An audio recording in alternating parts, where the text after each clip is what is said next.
मेरे जगह पर मेरे भाई की एक जीवन का अंत हुआ, तो वो वहाँ की जो उस पेड़ के तालाब के अंदर बेल वगैरह होती हैं उसमें वो उलझ गए और वो तैर नहीं पाए और वो उसमें उनका देहांत हुआ। तो मेरे कानों में एक आवाज़ आई और ये आवाज़ बड़ी विचित्र थी क्योंकि ये आवाज़ मैंने कभी सुनी नहीं थी। उसमें था कि पुनरुत्थान और जीवन में ही है। ये जो हम सोचते हैं कि प्रभु यीशु मसीह इस पृथ्वी पर इसलिए आए कि हम स्वर्ग में प्रवेश कर जाएं, हम उसके साथ चले जाएं, नरक से जनसंख्या बढ़ा दें। जी जी जी। ये जो है बाइबल का कॉन्सेप्ट नहीं है। ये भी जो है जिस पर्पस के लिए, जिस उद्देश्य के लिए आए थे वो उससे कहीं नीचे की बात है। ओह जी हाँ।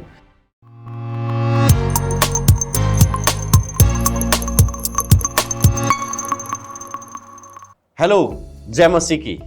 विजनरी रेडियो एंड टीवी के इस खास प्रोग्राम लेट्स टॉक में आपका स्वागत है। मैं पास्टर परवेल कुमार आप सबको स्वागत करता हूं।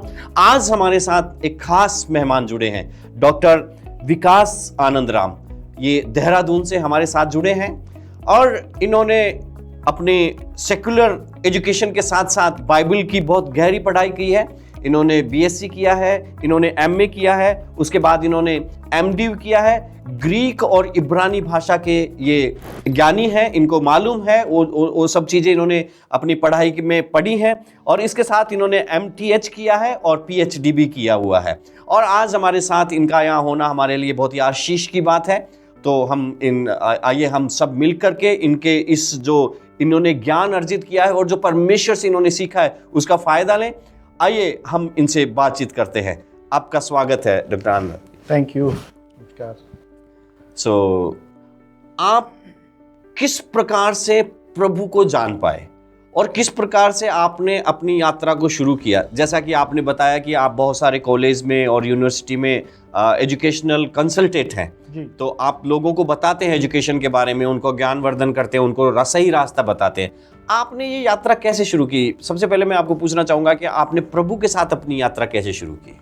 जी थैंक यू, बहुत अच्छा सवाल है। और जैसा कि मैंने आपको पहले शेयर किया था कि मैं एक मसीह परिवार में मेरा जन्म ज़रूर हुआ, परंतु मेरे माता पिता जी भी एक तरीके से बहुत ज़्यादा धार्मिक किसी प्रवृत्ति के नहीं थे, परंतु एक तरीके से वो बस संडे को जैसे होता है कि संडे में कलीसिया वगैरह में जाते थे, बाकी उनका कोई बहुत ज़्यादा रिलीजन से कोई सरोकार नहीं था। और इस तरीके से एक नामधारी एक परिवार से मैं बिलोंग करता हूं। परंतु लाइफ में कई ऐसी घटनाएं होती हैं जो आपको एक बहुत बड़े इस मुकाम पर ले आती हैं जब आप बहुत सारी चीज़ों के लिए सोचने के लिए मजबूर हो जाते हैं। बिल्कुल बिल्कुल, हर एक के लाइफ में ऐसे टर्निंग पॉइंट्स आते हैं जी। तो मेरे लाइफ में वैसा ही एक टर्निंग पॉइंट तब आया जब मेरे बड़े भाई, जो कि एक बहुत अच्छे स्विमर थे, तैराक थे, बहुत अच्छे स्पोर्ट्समैन थे, और वो मुझे हमेशा जो है हर एक अच्छी चीज़ के लिए प्रेरित किया करते थे और एक मेरे लिए बहुत बड़ा एक प्रेरणा स्रोत थे। और जब वो एक अपने मित्रों के साथ, बेसिकली मेरे मित्रों के साथ जब वो तैरने गए, तो वो वहाँ की जो उस पेड़ के तालाब के अंदर जो उसके पौधे होते हैं, उसको जो उसके अंदर बेल वगैरह होती हैं, उसमें वो उलझ गए और वो तैर नहीं पाए और वो उसमें उनका देहांत हुआ और उनका जो है जीवन अचानक से ही 18 वर्ष की आयु में समाप्त। कितना पुरानी बात है ये घटना है 1992 की, 92 की। वो उस समय 18 वर्ष के थे और मेरी अवस्था 14 वर्ष की थी जी। और ये घटना जो है, इस घटना ने काफ़ी मेरे को झंझोड़ दिया और एक बड़ा सवाल मेरे दिमाग में आया कि अगर मेरे भाई की जगह मैं अगर होता तो बेसिकली मेरी जगह मेरे भाई ने ले ली। क्योंकि प्लान जो था तैरने जाने का वो मैंने अपने दोस्तों के साथ बनाया। आपका था। और मैंने अपने भाई साहब को बोला कि आप बस जाएं और आप उन्हें बोल दीजिए कि आप आज विकास जो है नहीं आ पाएगा। तो केवल उनका इतना ही कार्य था, या उनसे मैंने इतना ही निवेदन किया था कि आप जा करके मेरे मित्रों को इतना बता दीजिए कि आज प्लान बदल गया है और मैं उनके साथ नहीं जा सकता। तो मेरे भाई से उन्होंने निवेदन किया, अनुरोध किया कि अगर वो नहीं जा सकते तो आप चलिए। बिल्कुल ऐसा होता है जी। तो वो केवल उनके एक तरीके से बातों को मना नहीं कर पाए और उनको एक तरीके से उन्होंने बोला कि हम जल्दी से जाएंगे, नहा के आ जाएंगे, स्विम करके आ जाएंगे। तो मेरे को ऐसा महसूस होने लगा कि मेरे भाई ने शायद जहाँ पर मुझे जाना चाहिए था, या जहाँ पर मेरे जगह पर मेरे भाई की एक जीवन का अंत हुआ, तो एक तो ये लगा कि लाइक मेरी जगह मेरे भाई ने ले ली। और दूसरा जो सवाल मेरे दिमाग में और ज़्यादा ज़्यादा जो पूरी तरीके से मुझे हिला रहा था वो ये था कि क्या यही जीवन का अंत है? इस तरह से अंत नहीं होना चाहिए, इस तरह ऐसा से क्यों अंत नहीं हुआ, है। ऐसा जी। या ऐसा क्या है जो? जी हाँ। बिल्कुल बिल्कुल। तो ये मैं सोचने लगा, क्या जब एक इंसान का शरीर जो वापस मिट्टी से बना है और वापस मिट्टी में चले जाता है तो वहीं उसका अंत हो जाता है या उसके बाद भी कुछ है? और जब मैं इन सारी चीज़ों के ऊपर बहुत ज़्यादा जो है एक गंभीरता से जो है इन पे सोच रहा था, मेरे दिमाग में सारी चीज़ें एक आंधी की तरह मेरे दिमाग में चल रही थी, तो मेरे कानों में एक आवाज़ आई और ये आवाज़ बड़ी विचित्र थी क्योंकि ये आवाज़ मैंने कभी सुनी नहीं थी। और ये आवाज़ थी कि उसमें था कि पुनरुत्थान और जीवन मैं ही हूँ। ओह। और लिखा था कि जो कोई मुझ पर विश्वास करता है यदि वो मर भी जाए तो भी जिएगा। तो क्योंकि आप मसीह परिवार में थे, आपने ये चीजें बचपन से सीखी थी, तो वो चीजें आपको अपने आप से दिमाग में बजने लग गई, आपको याद आने लग गई वो? नहीं, ऐसा नहीं हुआ। मैं इसको और थोड़ा सा आपके लिए और श्रोताओं के लिए क्लेरिफाई करना चाहूँगा कि वो ऐसा नहीं था कि मतलब मैंने पहले पढ़ी थी, क्योंकि जैसा मैंने आपको बताया कि मैं नामधारी थे परिवार से था, तो हमारे यहाँ बहुत ज़्यादा बाइबल वगैरह भी नहीं पढ़ी जाती थी एज सच। तो ये जो है ऑडिबल मैंने साउंड सुनी। ओह प्रेज गॉड। ये ऑडिबल साउंड सर मेरे कानों में पड़ी और ये आज भी मेरे को इतनी, जब मैं आपको बता रहा हूँ तो उतना ही ताज़ा है जितना उस समय था। और ये जो है इसने मेरे को वो कर दिया कि ये कौन है। बिल्कुल, आपके चेहरे के हाव भाव से मुझे लग रहा है कि आप अंदर से किस तरह से उसको फील कर पा रहे हैं। वो मैंने सोचा कि ये कथन किसके हैं और ये कौन ऐसा हो सकता है। तो मेरे दिमाग में एक जिज्ञासा हुई कि मैं और ज़्यादा पता लगाऊं, इन्वेस्टिगेट करूं। और जब मैंने देखा तो पता लगा कि ये यूहन्ना रचित सुसमाचार में प्रभु यीशु मसीह के वचन है। ओह, मतलब पहले आपको ये वचन सुनाई दिए, फिर आपको मालूम चला ये तो बाइबल के वचन है। बाइबल के वचन। ओह वाह। और जब मैंने देखा तो उसमें उन्होंने बोला कि जब लाजर की मृत्यु हो गई थी तो उसकी बहनों ने जब आकर के बोला कि अगर आप समय से आ जाते तो मेरे भाई का देहांत नहीं होता, जो आपके प्रिय मित्र हैं और आपसे प्रेम करते थे, वो शायद जीवित होते आज। तो प्रभु ने उसको ढांढस दिया और प्रभु ने बोला कि पुनरुत्थान और जीवन मैं ही हूँ, आमीन। और जो कोई मुझ पर विश्वास करता है तो यदि वो मर भी जाए तो वो भी जीवित रहेगा। और मेरे भाई के जो वचन थे वो मुझे याद आने लगे कि वो मेरे भाई साहब जो थे वो एक ना केवल अच्छे खिलाड़ी थे, ना केवल एक अच्छे बहुत स्पोर्ट्समैन थे। देहरादून जिले के वो जूनियर्स में जो है वो बैडमिंटन चैंपियन भी थे और बहुत अच्छे तैराक थे। लेकिन उसके साथ उनकी एक और खासियत थी कि वो जो है रात में सोने से पहले वो प्रार्थना किया करते थे। अच्छा। और वो कहते थे कि आप भी प्रार्थना करें। अच्छा, आपको भी वो उत्साहित करते थे? जी हाँ, जी हाँ। तो उन्होंने यही हमेशा कहा कि प्रार्थना करिए। लेकिन मेरा ये था कि मैं रिलीजन से, धर्म की चीज़ों से मैं थोड़ा सा दूर रहना चाहता था अपने आप को, क्योंकि मैं सोचता था कि अगर धार्मिक बातों में अपने आप को ज़्यादा से इन्वॉल्व कर लूँगा तो शायद मेरी जो डेवलपमेंट का जो मेरा वो है रास्ता वो रुक जाएगा। क्योंकि मैंने कई लोगों को देखा था कि जो ज़्यादा रिलीजन में इन्वॉल्व हो जाते हैं तो उनकी जो इकोनॉमिकल ग्रोथ होती है या फिर उनकी जो जीवन के एम्बिशंस होते हैं वो बहुत ज़्यादा कम हो जाते हैं। तो मैंने सोचा कि नहीं, इस रिलीजन में तो मैं दूर ही रहूँगा। लेकिन मैंने अपने भाई साहब को हमेशा देखा जब वो रात को सोते थे तो वो प्रार्थना किया करते। ये अच्छी बात है कि बड़े भाई या जो परिवार में बड़े हैं वो अपने छोटों को इस बात के लिए प्रेरित करें कि वो प्रार्थना में आगे बढ़ें, वचन में आगे बढ़ें।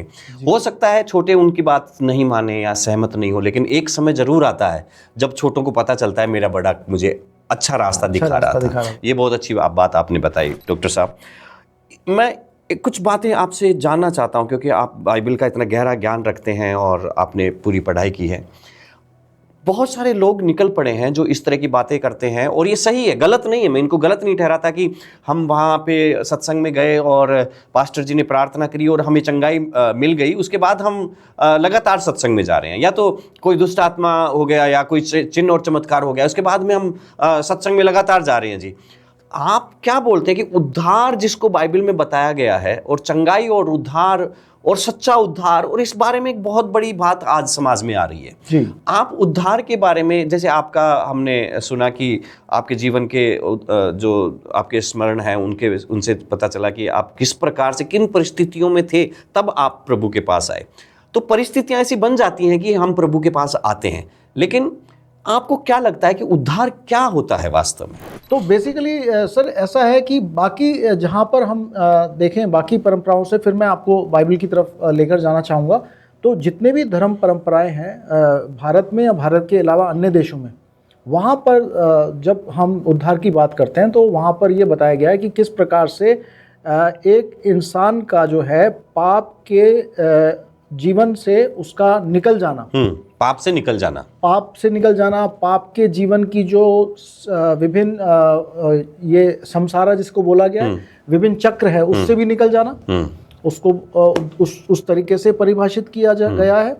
और उसको ये बताया गया कि किस तरीके से आप, अगर जो तरीका है वो है अच्छे कर्म, अच्छे कर्मों के द्वारा आप इस पाप के जीवन से छूट सकते हैं। और वो अच्छे कर्म इतने होने चाहिए कि वो अच्छे कर्म जो है वो आपके बुरे कर्मों की संख्या से अधिक होने चाहिए। राइट, है ना। जो आपके सुकर्म है वो कुकर्म से ज्यादा होने चाहिए। राइट। तो उसमें क्या है कि आप जो है परमात्मा के नजर में आप जो है धर्मी गिने जाएंगे और आपको जो है मोक्ष की प्राप्ति होगी जी। लेकिन इन सारे, मैंने आपको बताया कि जितने भी परंपराएं हैं, ये मैं आपको अपने शोध के द्वारा बता रहा हूँ, और मैं चैलेंज के साथ अपने श्रोताओं को बोल रहा हूँ जो भी इस प्रोग्राम को देखेंगे, कि ये कोई कॉमन, मैं अपने सुनी हुई कहानी नहीं बता रहा हूँ, ये मैं रिसर्च के बेसिस पे बता रहा हूँ आपको कि जितने भी रिलीजियस ट्रेडिशंस हैं पूरी वर्ल्ड के, उसमें यही है कि it is basically performance oriented. उसमें आपको कुछ करना है जी। लेकिन यहाँ पर जो बाइबल की जो दर्शन है, बाइबल इस बात को बता रही कि यहाँ पर आपको कुछ करना नहीं है। यहाँ पर आप कुछ कर इसलिए नहीं सकते क्योंकि हमारे अच्छे कार्य गंदे मैले चिथड़ों के समान है। हाँ, बाइबल में लिखा है कि तुम्हारे अच्छे काम धर्म के काम गंदे मैले चिथड़े कपड़ों के समान। परमेश्वर उसको स्वीकार नहीं कर सकते, बदबू आती है। अगर कोई व्यक्ति हो, बहुत उसके अंदर आपके लिए भक्ति और प्रेम हो, और अगर वो व्यक्ति है उसके हाथों में अगर कोड़ लगा हुआ है और अगर उन्हीं हाथों से आपको जो है जलेबी ला करके देगा तो आप खा लेंगे? नहीं। तो नेचुरली वो भक्ति है उसके अंदर, वो आपसे प्रेम करता है, लेकिन फिर भी आप उसको स्वीकार नहीं कर पाए क्योंकि उसके हाथों में अशुद्धता है। जी। तो उसी प्रकार से जब हम अपने पाप से भरे हुए जीवनों के द्वारा हम कोशिश करते हैं, प्रयास करते हैं, भावना है, भक्ति है, लेकिन उस भक्ति के द्वारा भी जब हम जाते हैं तो भी जो है वो परमेश्वर के जो धर्मी पैमाने हैं वो उनसे नीचे पाया जाता है। इस वजह से परमेश्वर के सामने वो कार्य नहीं ठहर पाते और हम परमेश्वर के सामने अपने आप को धर्मी नहीं ठहरा पाते, और इसलिए हम परमेश्वर की संगति तक नहीं पहुंच पाते। पाप की इतनी बड़ी खाई है जिसको कि आप इंसान अपने अच्छे कामों से पार नहीं कर सकते। तो इसीलिए जो है कहा गया कि अपने कामों से नहीं, लेकिन जो परमेश्वर ने कार्य किया है उस कार्य के ऊपर विश्वास करने के द्वारा जो है हम जो है धर्मी ठहराए जाते हैं। बहुत अच्छा आपने बताया कि विश्वास के द्वारा हम धर्मी ठहरते हैं और परमेश्वर ने जो किया है उस पे विश्वास करना। यहाँ पे बहुत सारे लोग जो विश्वास है ना, वो गलत चीज़ों पर विश्वास रखते हैं जी। गलत चीज़ों के जैसे बात करें तो अगर विश्वास, जैसे आपने बताया कि विश्वास करने से उद्धार होता है, तो विश्वास किस चीज़ पे करना चाहिए? ओके, बहुत अच्छा सवाल है सर ये। और मुझे लगता है कि प्रॉपर जो वचन का ज्ञान का अभाव है उसके कारण विभिन्न प्रकार के विचारधाराएं हैं जो कि हम सुन सकते हैं, देख सकते हैं लोगों के जीवनों में। लेकिन जब हम, जहाँ तक हम वचन का हम ध्यान करें और वचन की जहाँ तक बात करें, तो वचन इस बात को स्पष्टता से बताता है। सबसे पहले उद्धार को इस तरीके से परिभाषित करता है बाइबल कि परमेश्वर को व्यक्तिगत रूप से जान लेना ही उद्धार है। ओके। यूहन्ना रचित सुसमाचार उसका 17वां अध्याय और उसके 3रे पद में अगर आप पढ़ेंगे तो वहाँ पर क्लियरली लिखा हुआ है, अनंत जीवन यह है कि तू उस सच्चे अद्वैत परमेश्वर को जाने और उसको, जिसने उसको प्रकट किया, अर्थात उद्धारकर्ता मुक्तिदाता यीशु मसीह को अगर हम जाने तो उसको जानने के द्वारा व्यक्तिगत रूप से हम उद्धार प्राप्त करते हैं। ये उद्धार की परिभाषा है। आपने बहुत अच्छी बात की डॉक्टर साहब, मैं इस बात से 100% सहमत हूं।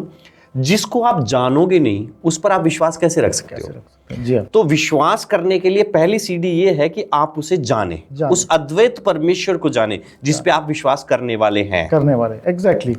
और उसके साथ साथ जब हम उनके बारे में हम देखते हैं कि उन्होंने क्या किया है, तो वो बड़ा हमारे विचारों से परे है, क्योंकि हमारी जहाँ तक सोच जाती थी वो यही जाती थी कि हम कुछ ऐसा कर दिखाएं जो कि परमेश्वर को प्रभावित कर दे, खुश कर दे और परमेश्वर के लिए हमारे दिल में जगह बना ले। बिल्कुल। लेकिन यहाँ पर जो है हम कुछ भी नहीं ऐसा कर सकते थे क्योंकि हमारे जीवन में अशुद्धताएं हैं, और इस कारण से जो है परमेश्वर ने जो है कार्य किया कि हमारे उस दंड को चुकाने के लिए, जो हमने अपने पापों को करने के द्वारा हमने पाया है, उसकी दंड की आज्ञा हमारे खिलाफ की गई है, उस आज्ञा को के अनुसार जो हमारे खिलाफ जो दोष पत्र है, एक कोर्ट में जो है, एक परमेश्वर के डिवाइन कोर्ट में जो है, जो एक दोष पत्र जो है हमारे खिलाफ जो है पारित किया गया है कि इसके ऊपर सजाए मृत्यु दंड दिया जाए, और उस मृत्यु दंड को पूरी रीति से हमारा उद्धारकर्ता प्रभु जो हमारे लिए उठा लेते हैं, और उसके द्वारा जो है हम मोक्ष प्राप्त करते हैं। आमीन, आमीन। तो हमारी सजा जो है प्रभु ले लेते हैं, और जब प्रभु हमारी सजा ले लेते हैं, हम उसके किए गए कार्यों के ऊपर विश्वास करते हैं कि हमने जो पेनल्टी पे करनी थी, लाल बत्ती मैंने जंप करी थी, लाल बत्ती का जो खामियाजा था, जो जुर्माना था, वो इतना अधिक था कि मैं उस जुर्माने को कभी किसी भी कंडीशन में, किसी हालत में मैं उसका भुगतान नहीं कर सकता था जी। तो मेरी ही स्थान पर मेरे प्रभु ने, उद्धारकर्ता यीशु ने उस भुगतान की पूर्ति की, और क्या कहते हैं, मैंने उनके द्वारा किया गया जो पेमेंट था उसको मैंने एक्सेप्ट कर लिया। बिल्कुल। इसका मैंने बहुत अच्छा एक एग्जांपल मैं आपको देना चाहूँगा इससे पहले कि हम आगे बढ़ें। जरूर कि जो लाल बत्ती का एग्जांपल है वो ये है कि आपकी पेमेंट प्रभु ने कर दिया, और आपने जो है उसको आप आगे जा रहे हैं, लेकिन आगे वाली बत्ती पे फिर से आपसे गलती से लाल बत्ती जंप हो गई। तो अब जब है आप पुलिस वाले को बोलते हैं कि भाई मैंने तो जो है इसका जो है जुर्माना जो है भर दिया गया है, तो वो जो पुलिस वाला है आपसे पूछेगा कि इसकी आपकी पर्ची कहाँ है, राइट, जुर्माने की। तो इसमें जो है अगर उस व्यक्ति के पास वो पर्ची नहीं मिलती, रिप्रोड्यूस नहीं कर पाता, तो वो अपने उसका जो है उसका वो जो एविडेंस नहीं दे पाए। तो उसी प्रकार से जब एक इंसान प्रभु यीशु मसीह के ऊपर विश्वास करता है और उसको अपने मुंह से उसको अंगीकार करता है, तो वो एक रसीद के समान होता है। तो जब कोई व्यक्ति दोबारा से पूछता है कि तुमने तो ये पाप किया है, तो आप जैसे रसीद प्रोड्यूस करते हैं आगे वाली लाल बत्ती पे, वैसे ही आप ये प्रोड्यूस करते हैं कि नहीं, मैं इसलिए इस पाप से बरी किया गया हूँ क्योंकि मेरे प्रभु ने मेरे भूतकाल, मेरे वर्तमान और मेरे भविष्य सभी कालों के किए गए पापों को एक ही बार हमेशा के लिए भुगतान किया गया। इसीलिए मैं इस पापों से, इन गुनाहों से मैं बरी किया गया हूँ। अब इनकी दंड की आज्ञा मेरे ऊपर नहीं है, क्योंकि मेरे प्रभु ने मेरे सारे पापों को लेकर के क्रूस के ऊपर अपनी जान को दिया। बिल्कुल। तो यही मेरे विश्वास की विषय वस्तु है। बहुत बढ़िया, बहुत अच्छे तरीके से आपने हमें सिखाया विश्वास के बारे में, बहुत ही सिंपल शब्दों में आपने हमें बताया। मैं एक और बात आपसे जानना चाहता हूँ डॉक्टर सर, बहुत सारे लोग मसीही सत्संग में आते हैं जी, बहुत लंबे समय तक आते हैं, बस सिर्फ आशीष चाहिए जी। हम कैसे उनको उस लेवल तक ला सकते हैं, या एक सत्संग में आने वाला विश्वासी को जब वो सत्संग में आता है तो क्या एक्सपेक्टेशंस रखना चाहिए आपके नज़र में? मतलब आप क्या कहना चाहेंगे कि जैसे फॉर एग्जांपल मैं अगर मसीह सत्संग में आता हूँ, मुझे कुछ प्रॉब्लम है, जैसे आपने बताया कि कुछ टर्निंग पॉइंट्स लाइफ में आते हैं तो हम प्रभु की ओर आते हैं जी। तो मान लीजिए मेरे लाइफ में कुछ टर्निंग पॉइंट आया और मैं प्रभु के पास आया जी, और मेरी उस प्रॉब्लम को सॉल्यूशन मिल गया है जी, तो मुझे किस लेवल पर आकर के ये सोचना चाहिए कि मेरा काम हो गया, या तो मुझे थोड़ा और आगे बढ़ रहा है, या मतलब इस बारे में आप क्या कहेंगे कि लोग उस जगह तक आए जी, जी, बिल्कुल। जब वो ये सोचे कि हाँ मुझे इसको जानना, ये कौन है? इसमें बहुत अच्छा सवाल आपने किया, और कई बार जैसे इसको हम देखते हैं कि प्रभु यीशु मसीह ने जब लोगों को शिक्षाएं दी और लोगों के साथ में 3.5 वर्ष उन्होंने रहे और उन्होंने सेवाएं दी, लोगों को चंगाइयाँ दी, तो कई बार आप गौर करेंगे कि लोगों की एक बड़ी भीड़ उनके पीछे हो लेती थी, लेकिन प्रभु ने उनका खंडन किया। और प्रभु ने इस बात को जो है यूहन्ना 6 अध्याय में बोला कि तुम मेरे पास इसलिए नहीं आते कि तुमने परमेश्वर के वचन सुने या फिर परमेश्वर के राज्य के तुम्हें रहस्य सीखने को मिले, लेकिन तुम इसलिए आते क्योंकि तुमने रोटी खाई। तो बड़ा दुर्भाग्य ये है कि जैसे प्रभु यीशु मसीह के समय में लोग बागों ने उनका गलत कारणों से उनका अनुसरण किया या उनके पीछे आए, वैसे ही आज भी लोग जो चीज़ के लिए वो आए थे उससे नीचे हट करके जो है कुछ पाने के लिए वो प्रभु यीशु मसीह के बिल्कुल बिल्कुल, जैसे आकर्षित कहते हो हैं कि जाते हैं, आशीषों को पाने के आशीषों लिए को या पाने के लिए या चंगाइयाँ पाने के लिए। बिल्कुल चंगाई पाने के लिए या तो लेकिन प्रभु यीशु मसीह का पृथ्वी के ऊपर आने का जो मुख्य प्रमुख उद्देश्य ये नहीं था कि वो चंगाइयाँ दे, और ये भी नहीं था कि वो लोगों को जो है गरीबी के श्राप से निकालें, ये भी नहीं था कि लोगों को जो है बहुत अच्छा जीवन मिले। लेकिन प्रभु यीशु मसीह के, अच्छा एक चीज़ और मैं बताना चाहूँगा आपको, ये शायद आपके लिए भी बड़ी चौंकाने वाली बात होगी। प्रभु यीशु मसीह का जो है पृथ्वी पर आने का उद्देश्य जो है, ये भी नहीं था कि हम स्वर्ग में प्रवेश करें। हाँ, मैंने इस बारे में सुना है। जी बताइए। ये जो हम सोचते हैं कि प्रभु यीशु मसीह इस पृथ्वी पर इसलिए आए कि हम स्वर्ग में प्रवेश कर जाएं, हम उसके साथ चले जाएं, नरक से जनसंख्या बढ़ा दें। जी जी जी। हाँ। ये जो है बाइबल का कॉन्सेप्ट नहीं है। हाँ। ये भी जो है जिस पर्पस के लिए, जिस उद्देश्य के लिए आए थे, वो उससे कहीं नीचे की बात है। ओह जी हाँ। तो जो ये सारी बातें सच हैं, प्रभु चंगाई देते हैं, प्रभु श्रापों से निकालते हैं, प्रभु दुष्ट आत्माओं के अधिकार से छुटकारा देते हैं, प्रभु स्वर्ग में ले जाते हैं, ये गलत नहीं है। लेकिन ये प्रमुख उद्देश्य नहीं है प्रभु के आने का। तो फिर क्या है वो उद्देश्य? प्रभु के इस पृथ्वी पर मुख्य प्रमुख उद्देश्य इस दुनिया में आने का है कि जो टूटा हुआ संबंध है हमारे सृष्टिकर्ता पिता से, वो हमारा पिता है। मानव जाति का संबंध परमेश्वर पिता से बनाने के लिए, रिस्टोर करने के लिए। That is the main purpose sir. बहुत बहुत अच्छी बात आप। हम जो है क्या कर रहे हैं कि हम जो चीज़, फॉर एग्जांपल स्टील का चम्मच है मान लीजिए, तो स्टील के चम्मच को अगर आप जो बैक साइड से आप यूज़ करके उसको किसी चीज़ को निकालने के लिए आपने कुछ अचार निकाल लिया है, कुछ कर लिया, लेकिन that is not the purpose of the spoon. प्रभु यीशु मसीह को जब हम चंगाई के लिए या फिर आर्थिक समृद्धि के लिए यूज करते हैं, उसका उद्देश्य नहीं है, वो नहीं उद्देश्य है, वो प्रमुख नहीं है। और अगर वो केवल उसके लिए कर रहे हैं तो भी मैं सोचता हूं कि बहुत हद तक हम अपने साथ और उस मसीहा के साथ अन्याय कर रहे हैं। बिल्कुल, वो ऐसी बात है जैसे मैंने गाड़ी ली जी, और मुझे फंक्शन नहीं पता इसमें एसी भी है क्या, इसमें क्या क्या है, तो मैं बस सिर्फ ड्राइव कर रहा हूँ और पसीना पहुंच रहा हूँ और चलता जा रहा हूँ। बस मैं उसका पूरा बेनिफिट नहीं ले पा रहा हूँ। ठीक है डॉक्टर साहब, मैं एक बात और पूछना चाहता हूँ। ये जो आपने बातें बताई, ये विश्वास में आने वालों के लिए बातें हैं, लेकिन मैं विश्वास में हूँ, मैं काफ़ी अच्छा चल रहा हूँ, मैं लोगों को शिक्षा भी दे रहा हूँ। मेरे लिए आप क्या कहेंगे कि विश्वास के बारे में मुझे क्या सीखना चाहिए, कैसे आगे बढ़ना चाहिए, या क्या करना चाहिए? जो पहले से प्रभु में विश्वास में है, सही विश्वास में है, उनको आगे बढ़ाने के लिए आप क्या बोलेंगे? मतलब आप क्या बताना चाहते हैं एक प्रोत्साहन के लिए? कोई शब्द? सर, विश्वास की जो परिभाषा जो बाइबल देती है, इब्रानियों उसके 11 अध्याय में मिलती है, तो वो बिल्कुल स्पष्ट बोलती है, विश्वास अनदेखी हुई वस्तुओं का निश्चय है।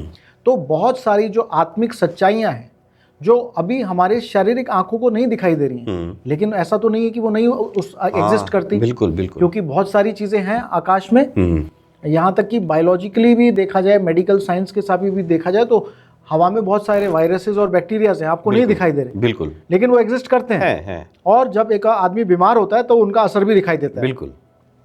तो वैसे ही बहुत सारी जो है रियलिटीज हैं जो इनविजिबल हैं हमारी शरीर की आंखों के लिए। ठीक वैसे ही बहुत सारे ऐसी बातें आत्मिक जगत की हैं जो हम नहीं देख पा रहे हैं, और जो वचन के अनुसार जो है वो पूरी हो चुकी हैं। और जब हम उन चीजों के ऊपर विश्वास कर लेते हैं कि जैसे मान लो कि वो पूरी हो चुकी हैं, तो परमेश्वर का हृदय को हम टच कर सकते हैं, क्योंकि लिखा हुआ है कि बिना विश्वास के परमेश्वर को प्रसन्न करना अनहोरा है। बिल्कुल बिल्कुल। उदाहरण के तौर पे मैं कह सकता हूं कि आप कहेंगे इसका व्यवहारिक एग्जाम्पल बताइए, तो इसका व्यवहारिक एग्जाम्पल ये हो गया जब प्रभु कहते हैं कि माय गॉड, मेरा परमेश्वर मेरी सारी आवश्यकताओं को अपने स्वर्गीय धन से पूरा करेगा। फिलिपियों 4:13।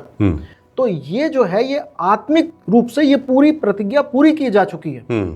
जब आप एक परमेश्वर को के अनुयायी के रूप में जिनका यीशु मसीह के माध्यम से परमेश्वर, जीवित परमेश्वर के साथ रिश्ता बन चुका है, जो यीशु मसीह के माध्यम से सनातन के परमेश्वर से जिनका मेल मिलाप हो चुका है, जो उनके साथ दोबारा से वाचा में आ चुके हैं, उनके लिए जो है ये बात खरी कर दी गई है कि वो कंप्लीटली प्रोवाइडेड हैं, वो कवर्ड हैं। बिल्कुल। तो जब हम इस बात के ऊपर विश्वास कर लेते हैं फेस वैल्यू पे, तो ना केवल हम परमेश्वर को प्रसन्न कर सकते हैं, क्योंकि जैसा मैंने आपको बताया इब्रानियों 11:6 में लिखा है कि बिना विश्वास के परमेश्वर को प्रसन्न करना अनहोना है। जी। ना केवल परमेश्वर को प्रसन्न करते हैं, लेकिन जो वो प्रॉमिस है, जो प्रतिज्ञा है, वो आपकी और मेरी लाइफ में एक्टिवेट हो जाती है। बिल्कुल।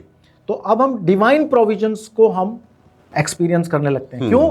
क्योंकि आपने फेथ किया उस प्रॉमिस पर जो परमेश्वर ने पहले ही से अपने बंदों के लिए, अपने लोगों के लिए, अपने अनुयायियों के लिए, अपने जो उनकी शरण में आ गए हैं उनके लिए लिखी हुई है। साहब बिल्कुल, मैं इस बात से सहमत हूँ, आपकी बात 100% सत्य है। और मैं सहमत हूँ कि हमारा प्रकाशन जो है वो बढ़ता हुआ होना चाहिए, और प्रकाशन कभी खत्म नहीं होता। तो हम उन बातों को देखें जो हमारे लिए पहले से तैयार की गई हैं, और उन बातों को खोज में रहें और उनके ऊपर विश्वास करें, उनके ऊपर विश्वास कि ऐसा हो चुका है। बिल्कुल, प्रोवाइडिंग की बात है। हम लोग सभी लोग अपने जीवन में कभी ना कभी आर्थिक तंगी से गुजरते हैं। जी जी। और वो ही समय होता है कि जब आपका विश्वास जो है परखने की समय पर आता है। हाँ, कई बार बीमारियां आती हैं, कई बार संकट क्लेश आते हैं परिवार में, कई बार ऐसी होती हैं। तो जी बिल्कुल, मैं इस बात से बीमारी के अगर लिए कहा जाए तो यशाया नबी की पुस्तक, उसका 53वां अध्याय, उसमें लिखा हुआ है कि 53वां अध्याय उसके 5 और 6 उसके कोड़े खाने से हम चंगे हो चुके हैं। उसमें ये नहीं लिखा कि हम होंगे। जी जी जी। तो जब हम उसको फेस वैल्यू पे लेते हैं तो हम देखते हैं कि परमेश्वर का वचन कार्यकारी होता है। आमीन। और हम अपने जीवन में चंगाइयाँ पाते हैं। आमीन आमीन। या डॉक्टर विकास आनंद राम जी, मैं एक और बात आपसे पूछना चाहता हूँ। जी। आपने इतनी सारी पढ़ाइयाँ की हैं, सेकुलर में भी आपने पढ़ाइयाँ की हैं और थियोलॉजी में भी आपने पढ़ाई की है। आपका फेवरेट सब्जेक्ट जिसको आप बहुत ज़्यादा पढ़ना चाहते हैं, जिस पे आपने बहुत ज़्यादा फोकस किया है, वो क्या है? सर, मेरा जो फेवरेट व्यक्तिगत सब्जेक्ट आप मुझसे पूछेंगे तो मैं शिष्यता के ऊपर मैं सीखना चाहता हूँ कि जो परमेश्वर के साथ दैनिक जीवन में, साधारण जीवन में चलना कैसा होता है। ओके। मैं उसको सीख रहा हूँ और मैं उसको और गहराई में सीखना चाहता हूँ कि what it means to walk with God every day, which is दूसरे शब्दों में कहा जाए तो डिसाइपलशिप। कि अपने उद्धारकर्ता और अपने मुक्तिदाता प्रभु यीशु मसीह के साथ प्रतिदिन दैनिक जीवन में जो डे टू डे का साधारण जीवन है, संडे या कोई बड़ी कन्वेंशन के टाइम की बात नहीं कर रहा, जो साधारण जीवन है, जब आप अपनी नॉर्मल दैनिक जो है कार्यक्रम में इन्वॉल्व हैं, अपनी जॉब में जा रहे हैं, अपने स्कूल में जा रहे हैं, अपने कॉलेज में जा रहे हैं, अपने कार्य क्षेत्र में जा रहे हैं, तो उस कंडीशन में प्रभु यीशु मसीह के साथ निरंतर चेलेपन के जीवन में चलने का क्या भाव है और उसका क्या प्रारूप है, उसको सीखना और उसको दूसरे लोगों को उसका समझाना, वो मेरे लिए बड़ा उत्साहित है। तो इस विषय के लिए जो आपने बताया कि अब शिष्यता के बारे में आपको बहुत आप उसके बारे में पढ़ना चाहते हैं और लोगों को सिखाएं, ये मुझे अच्छा लगा। आप कोई किताब रिकमेंड करेंगे उसके लिए, या आपने कोई लिखा है तो वो आप बताएंगे कुछ? एक किताब है जो कि मैंने लिखी है, जो कि अमेज़ॉन पे उपलब्ध है, और वो शिष्यता से रिलेटेड करती है, और वो उसका अंग्रेज़ी में है। उसका टाइटल है the role of mind in discipleship. शिष्यता के जीवन में हमारे बौद्धिक जो हमारा जीवन है उसका क्या महत्व होता है, वो कैसे हमारी सहायता करती है, कैसे हम परमेश्वर के दृष्टिकोण को प्राप्त करते हैं, और परमेश्वर का दृष्टिकोण प्राप्त करना कितना हमारे लिए लाभकारी हो। तो ये अमेज़ॉन पे उपलब्ध है? ये अमेज़ॉन पे उपलब्ध है, और इसका बहुत ज़्यादा कीमत नहीं है। आप उसको बहुत ही कम अमाउंट में, मैं सोचता हूँ कि आई थिंक 150 रुपीज़ की है वो। हम से अगर शिष्यता के बारे में सीखना चाहते हो तो आप रिकमेंड करते हैं कि हम उस किताब को पढ़ें? जी, उस किताब को आप पढ़ सकते हैं। उसके अलावा जो है और भी बहुत सारे बुक्स हैं। ऐसी और भी किताबें हैं जो आपने लिखी हैं? अभी तो मैंने यही मेन एक किताब लिखी थी काफ़ी वर्षों पहले, लेकिन अभी कुछ और छोटे छोटे जो है बुकलेट्स के ऊपर मैं कार्य कर रहा हूँ। तो मोस्ट प्रोबेबली वो भी ऑनलाइन में उपलब्ध आने वाले समय में ऑनलाइन उपलब्ध होंगे। तो ये हमारे लिए बहुत ही एक अच्छी बात होगी और प्रोत्साहन की बात होगी कि हम उनको पढ़ें, और वो चीज़ें जो परमेश्वर ने आपको प्रकाशन के रूप में दी हैं वो हम भी सीखें। जी हाँ। और आज स्टूडियो में आना और आपके साथ एक समय बिताना हमारे लिए बहुत आशीषित है, और मैं समझता हूँ हमारे सारे दर्शकों को इससे बहुत ही आशीष मिली है। अगर आप भी कुछ डॉक्टर साहब से, डॉक्टर विकास आनंद राम से पूछना चाहते हैं तो आप हमें कमेंट करिएगा। डॉक्टर साहब आपके कमेंट्स को रिप्लाई करेंगे, उन्हें देखेंगे, और आप चाहते हैं कि मैं ऐसे विषयों पर और बात करें तो आप हमें बताइए कि हम किस विषय पर बात करें। आप अपने प्रश्न और अपने विषय हमें कमेंट बॉक्स में जरूर बताइएगा। परमेश्वर हम सबको बहुत बहुत आशीष करे। Thank you sir, thank you. God bless you. Thank you.